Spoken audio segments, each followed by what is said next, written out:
Yan na ang mga dagkong balita karong adlaw sa One Mindanao.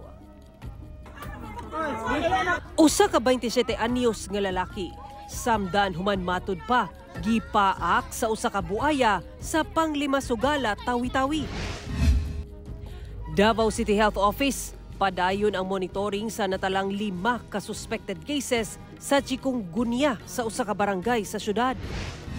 14 anyos nga estudyanteng babae, gisulayan matud pa og pagpasakay sa usa ka van sa Cagayan de Oro City. Hinuon nakalingkawas kini.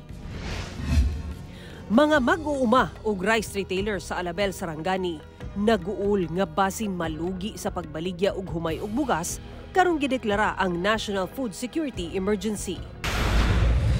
Ito ang GMA Regional TV One Mindanao.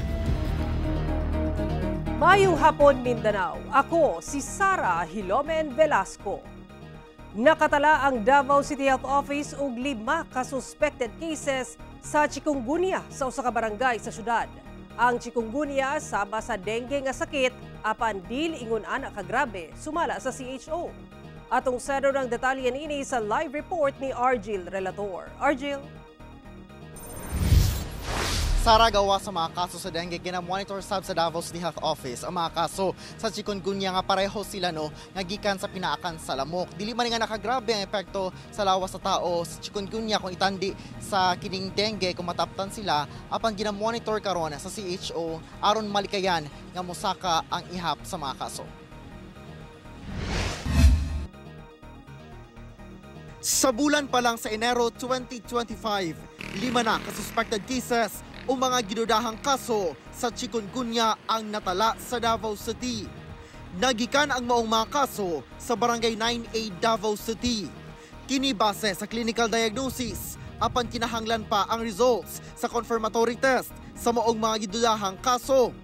Awareness sa ato ang mga katawhan nga dapat manglimpyo so search and destroy activity. Then, fogging ang among gihatag na intervention dito tungod kay nagataas ang kaso sa suspected chikungunya case sa 9A. Sumala sa World Health Organization, ang chikungunya nga sakit kay makuha gikan sa pinaakan sa infected nga babaeng lamok. Muresulta kini sa hilanat og joint pain og swelling. Sama sa dengue nga sakit, makabati sab og muscle pain, sakit sa ulo, pagsuka-suka, fatigue o rash ang pasyente. Hinuon, panagsara ang makasinati og severe symptoms. Kung duna may mamatay sa maong sakit, sagad dunay kalabutan sa laing coexisting health problems. Chikungunya is same mosquito, ang vector niya is same, si Aedes mosquito, but chikungunya is dili siya makapatay, dili siya fatal, pero ang mga clinical signs and symptoms is the same sa dengue. Sumala sa Barangay 9A, ulo sakop sa usa ka banay ang gidudahan nga nagka-chikungunya og napahibalo na matud pa ang mga residente sa lugar sa mga angayang buhaton aron makontrola ang ihap sa kaso sa maong lugar. Naayon na sab matud pa ang mga pasyente. Nag-conduct may og clean up kay before magpaging or misting, maglimpyo gyud ang area. Kay kung dili limpyo, dili put na misting o fogging kay samot magkuan ang mga lamok. Gawa sa parayong panawagan sa mga residente sa pagpanghinlo aron walay kapangitlugan ang lamok. Ang CHO ginauhag sab ang mga barangay sa pagmugna og Mosquito-Borne Disease Task Force aron matutukan ang mga sakit nga dala sa pinaakan sa lamok sama sa dengue ug chikungunya.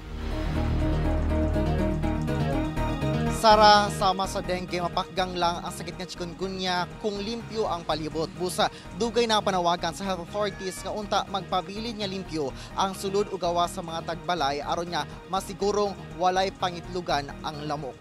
Sara. Okay, dagang salamat, Argil Relator.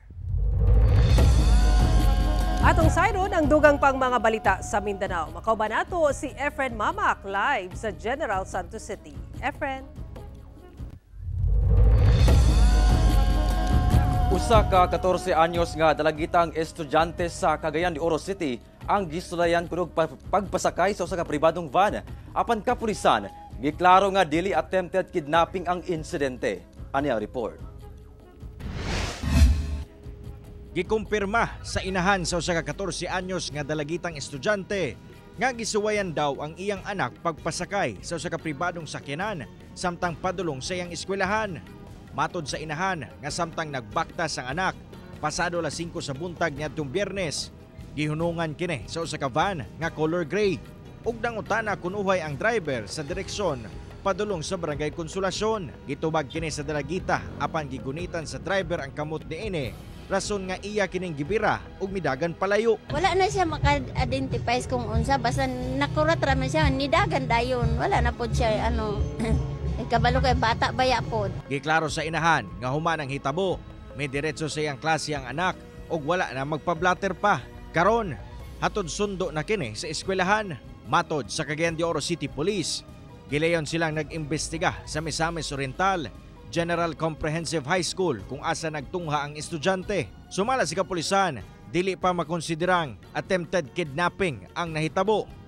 Nanawagan sila sa publiko nga dili gilayon basta-basta magpakatag o dili beripikadong istorya labi na sa social media. Unta kita mga responsible posters kita sa social media tungod kay posible nga makadaot kini labi na sa kahapsa o kalinaw sa atong syudad. Padayon ang investigasyon nga ilang ginahimo karon o gitahasa na ang Kugon Police Station nga mangita og CCTV footage duol sa nitabuan aron mailhan ang sakyanan nga mihunong sa dalagita. Ang matong mga minor de edad, especially kaning atong mga elementary schoolers, kung mahimo atong likayan ang paglakaw nga kita lang usa og sa katong mga delikado og mangitgit nga lugar o katong dapat accompanied kita sa grupo or sa atong classmate or maghulat kita sa atong sundo. Cyril Chavez, 1 Mindanao. Duha ka mga non-officer PNP personnel nga nakadestino sa Misamis Oriental ang gingong nagpositibo sa gihimong random drug test. Opisyal sa Misamis Oriental Police nasubo sa maong resulta. Ano report ni Cyril Chavez? Gibutyag sa kadagkuan sa Misamis Oriental Police Provincial Office nga duha sa ilang mga personahe ang nagpositibo sa ulahing random surprise drug test nga ilang gihimo. Matod ni Police Colonel Wilbur Salaguste nga human migawas ang resulta, iya gilayong gimando nga ipakuha ang duha ka mga pulis gikan sa ilang regular nga duty. Wala una ginganlan sa opisyal ang duha ka mga pulis nga nagpositibo, apan iyang giklaro nga dili kini mga opisyal sa ilang hanay. Giandam na nila ang mga administrative cases nga ipasaka batok sa duwa ka mga nagpositibong pulis. On restricted custody sila para dili gyud maka buhat og mga nefarious activity og ang naghigayon nini sa ilahang pag-sexual attendance ang ato ang R1. Sumala sa opisyal sa Misamis Oriental PPO, ginahikay na sa kasamtangan ang summary proceedings ug investigasyon sa maong mga pulis. Pasalig sab nila kay impartial ang ginahimong investigasyon og silutan gayod ang maong mga pulis. Usa kini sa ato ang proseso sa cleansing sa atong ranks nga wala gibahid nga mga binuang ng atong mga kapulisan labi na kay kita miyembro sa Philippine National Police. Cyril Chavez, 1 Mindanao. Giklaro sa Davao City Police Office nga walay kamatuoran ang mga nanggawas karon sa social media nga gingong pagpangdagi sa syudad. Gani nanawagan ang kapulisan sa katawhan nga undangon ang pag-post o pag-share og mga dili lehitimong panghitabo. Sanglit ginasubay na nila karon ang posibleng pagpasangat og reklamo sa mga mag-post og sayop nga impormasyon. Ano yang report? Nagsunod-sunod ang mga post sa social media nga doon na matulpay mga insidenteng pagpangdagit sa Davao City. Sama na lang sa post sa residente sa barangay komunal sa Buhangin nga hapit daw dagito ng iyang kabanay sa giingong usa ka itong nga van. Gilayong gisusi sa kapulisan human nakita ang post ug bisan wala nagpa-blatter ang maong residente. Na-found out sir nga walay abduction, attempted abduction nga nahimo atong nga higayon na sir that time nga ilahang giingon. Kay silahang statement mismo nga ni-open lang og window ang katong driver sa van. So walay kanang di mailhan nga gi-attempt og abduct. Doon na say laing nag-post og nag-share labot sa giingong insidente sa pagpangdagit sa syudad. Gipaklaro sa DCPO nga kining tanan walay kamatuuran. Ginasubay na sa kapulisan ang mga nagpaluyo sa maong post alang sa posibleng pagpasangat og reklamo ubos sa Revised Penal Code o Cybercrime Prevention Act of 2012. Ginalantaw sa Davao City Police nga pangkuha lang og atensyon sa ilang account o pagpangdaot lamang ang maong mga post. Makadala lang sab matud pa kini og panik sa katawhan, laki pagpangdaot sa kahapsay ug kalinaw sa syudad. Pahimangno sa otoridad, mahimong responsable sa paggamit sa social media. Tanaawon kung lehitimo ba ang account o kung verified ba ang impormasyon una i-share. Be responsible kung sa mga post ninyo, dapat tinuod na o dili himo-himo lang. Kauban si Melchor Awing sa kamera. Ako si Orgil Relator. 1 Mindanao.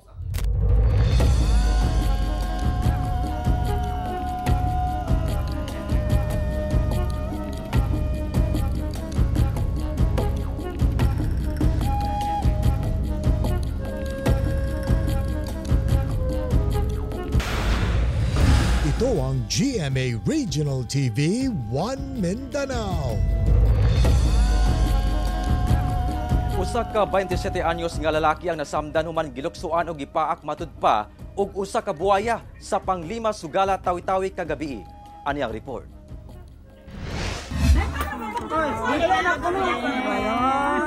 Sa video makita nga gipaypayan sa residente kining 27 anyos nga lalaki nga dunay mga samad sa likod. Sumala pa, pinaakan kini sa usa ka buaya nga milukso matud pa kaniya sa ilang panimalay sa barangay Buwan, Panglima Sugala, pasado alas 9 Lunes sa gabi. Gilayon sab nga gipangita sa pipila ka mga residente ang buwaya nga nakapaak sa ilawom sa ilang stilt house apan hangtod karon padayon pa kining ginapangita. Ang nasamdan nga biktima gilayong gidala sa ospital sa lungsod sa Bungaw aron mapatambalan. Gitahi na matud pa mga samad niini ug ana-ana ang biktima sa mayong kahimtang. Matud sa kabanay sa biktima, ana lang sa gawa sa ilang balay ang biktima kauban ang inahan og uyuan niini diyang kalit kining giluksuan sa buaya dayon nahulog ang biktima sa dagat. Upo sila sa gilid ng beranda na hindi nila namalaya na meron palang buaya sa dagat. Tapos yung ginagat na siya tapos na nahulog na siya yung sa baba, yung sa baba ng dagat. Malaki daw kasi kaya niyang tumalon mula sa dagat patungo sa open pala ng bahay ng biktima. Matud sa residente, halos anana sa 7 ang napaakan og buaya sa maong lugar sukad-sukad. Yung mga bayan po dito sa marami na po yung nakagat ng buaya. Halos na po 7 taon na po. 7 taon na nakagat pero buwis buhay lang po pero walang mamamatay dito pero sugat-sugatan lang po sila. Matud sa MDRRMO Panglima Sugala, ang barangay Buwan nalakip sa 3 ka mga barangay sa lungsod nga infested sa mga saltwater crocodile. Ang ubang barangay, mao ang barangay Dungon ug Karaha. Hinuon ang maong problema na paabot na sa Provincial Government of Tawi-Tawi aron maaksyonan. Sama namin na yan sa council meeting namin na it is one of the threat among the residents, especially sa mga infested areas. Preventive measures namin, sir, constantly, yung DDRMC chair in charge, yung barangay chairman, constantly remind niya yung mga residente. Kauban si Gary Balantay ug Bong Vicencio, Efren Mamak, 1 Mindanao. Nadanyos ang glass wall sa usa ka tindahan sa Samal Island dihang nabanggaan kini sa usa ka SUV. Sa investigasyon sa Samal Police, nagminor na matud pa ang SUV aron mo parada at tubangan sa mong tindahan sa Barangay Peña Plata sa Samal District kay dunay paliton kagabi. Apan inay mo shift ang automatic transmission ngadto unta sa park mode. Nagmalfunction matud pa ang manibela ug nag-shift sa drive mode. Ang resulta miabante ang SUV padulong sa glass wall sa maong tindahan. Pulos na kay agom og danyos ang glass wall ug ang SUV. Wala hinoy na angin sa hitabo. Wala sa matud pay na presenta nga lisensya ang 18 anyos nga SUV driver. Sumala sa kapulisan kung dili maghusay ang duha ka partido, posibleng mag-atubang og kasong reckless imprudence resulting in damage to property ang SUV driver nga wala na mihatag og bahayag.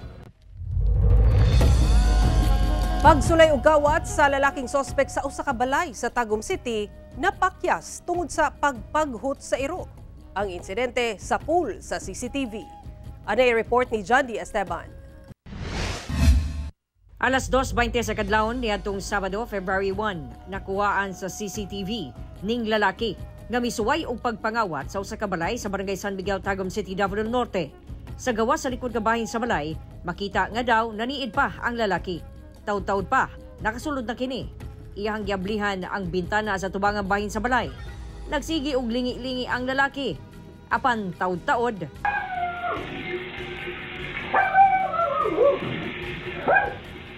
Namaghot ang iro.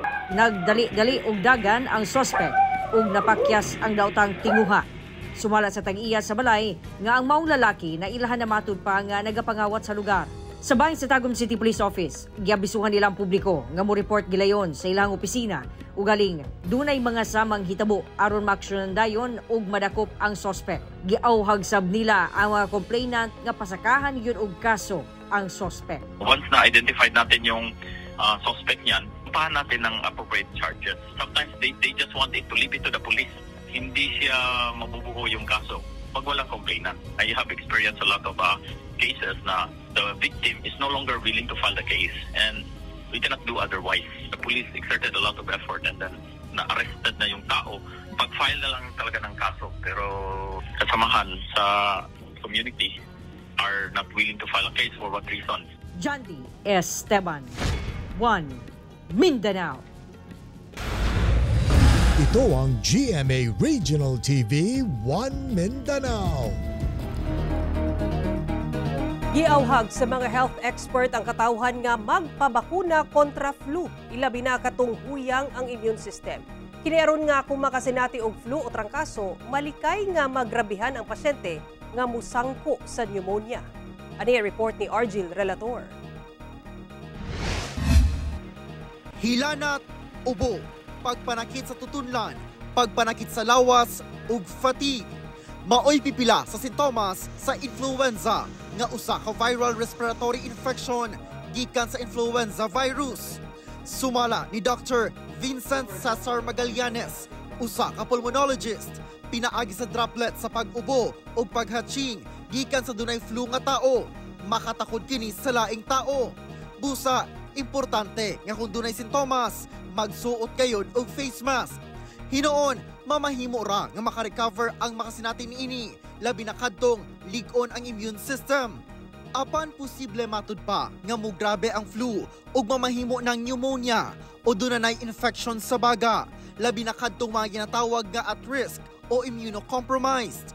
Some people naman is they are at risk, tawag namin at risk doon, like mahina yung immune system nila, meron silang mga, sino ba to mga patient na to?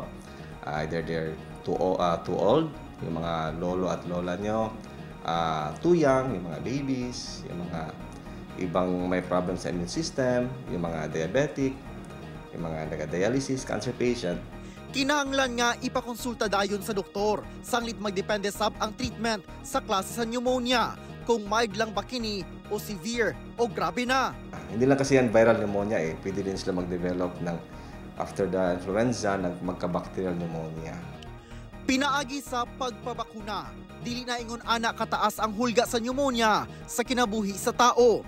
Busa, ginauhag sa mga health expert ang katawhan nga magpabakuna gayod kontra flu. Hindi ba sabihin flu vaccine ka, hindi ka mag-flu. Or the risk nga mag-worsen yung condition mo is mas mag-lessen siya. Okay? That's why we advise that you get your flu shots yearly. Sa datos sa Philippine Statistics Authority, niabot sa sobra 11,000 ang naka-pneumonia sa Davao Region niadtong tuig 2022. Ang DOH-11 o Davao City Health Office daan nga nag-awhag sa katawhan, labi na kadtong dunay comorbidities nga mo-avail sa libreng flu o pneumococcal vaccines sa mga health center, ingon man sa ilang ginapahigayon nga vaccination drives. Kauban si Melchor Awing sa kamera.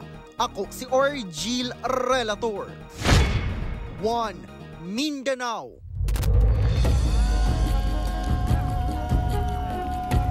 Namatikdan ang pag-ubos sa presyo sa isda sa Bunker 1 Public Market, Davao City. Sa pagpanubay sa GMA Super Radio Davao, lakip sabi barato ang presyo ang matambaka nga anana sa 220 pesos per kilo gikan sa 230 pesos matag kilo. Galunggong sa 150 pesos gikan sa 240 pesos per kilo. Barilison sa 190 pesos per kilo gikan sa 220 pesos matag kilo. Bangus sa 195 pesos gikan sa 200 pesos per kilo ug Ubod boron sa 160 pesos gikan sa 170 pesos per kilo. Samtang nagpabilin sabang presyo sa tilapia sa 150 pesos hangtod 210 pesos per kilo. Apan namatikdan ang pagmahal sa moro-moro nga nasa 200 pesos per kilo gikan sa 180 pesos matag kilo. Sumala sa mga fish vendor sa merkado publiko nga ang pag-ubos sa presyo karong semana tungod sa subling pagdaghan sa mga supply niini.